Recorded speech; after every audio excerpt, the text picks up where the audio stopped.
আসসালামু আলাইকুম। আর্জেন্টিনার গোলরক্ষক মার্তিনেজকে জন্তুর সাথে তুলনা করলেন।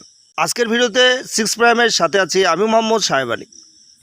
জানতে ভিডিওটি শেষ পর্যন্ত আমাদের সঙ্গে থাকবেন। ভিডিওটি কেমন লাগলো অবশ্যই লাইক এবং কমেন্টস করে জানিয়ে দিতে পারেন। আর আমার চ্যানেলটি সাবস্ক্রাইব করে না থাকলে চ্যানেলটি সাবস্ক্রাইব করে ভিডিওর সঙ্গেই থাকবেন।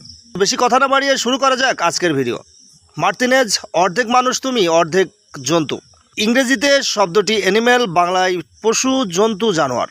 আজ সেই জন্তুকেই ধন্যবাদ জানিয়ে কুল পাচ্ছে না আর্জেন্টিনা। থরে বিথরে ঝরছে কৃতজ্ঞতা সূচক বার্তা।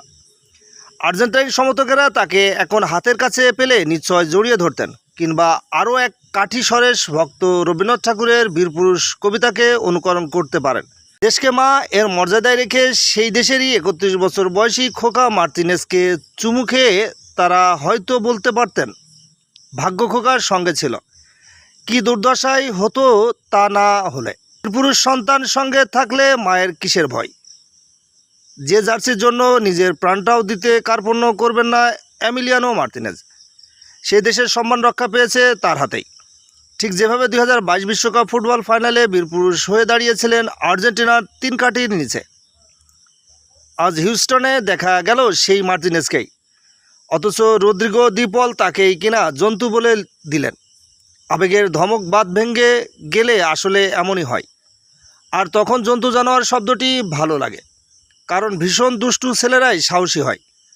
আর সেজন্যই মায়ের বকুনিতে জানোয়ার শব্দটি থাকলেও সেটি আসলে আদরমাখা প্রশ্রয়।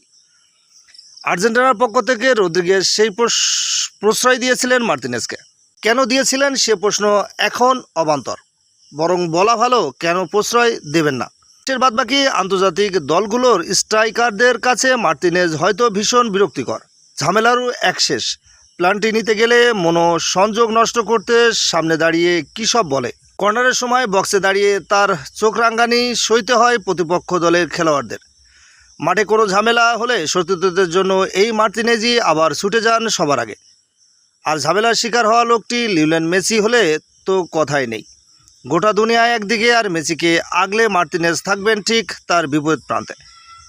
এই মার্তিনেজই প্রয়োজনের সময়ে আর্জেন্টিনার সবচেয়ে বড় ভরসার নাম। মেসি, আনহেল দি মারিয়া কিংবা হুলিয়ান আলভারেজের ক্ষমতার বাইরে যা, সেটা মার্তিনেজের হাতের নাগালে। প্লান্টি ঠেকাতে কিংবা ট্রাইব্রেকারে উস্তাদতুল্য লোক কিংবা 1-1 পরিস্থিতিতে। মনে পড়ে ফ্রান্সের বিপক্ষে লুসাইলের সেই ফাইনাল। শুধু ট্রাইব্রেকারই নয়, তার আগে ম্যাচের একদম শেষ মুহূর্তে কোলেমুয়ানির শট এবং বাঁ দিক থেকে ঝাঁপিয়ে পড়া মার্তিনেজের সেই দেশের স্বপ্ন বাঁচানো সেভ।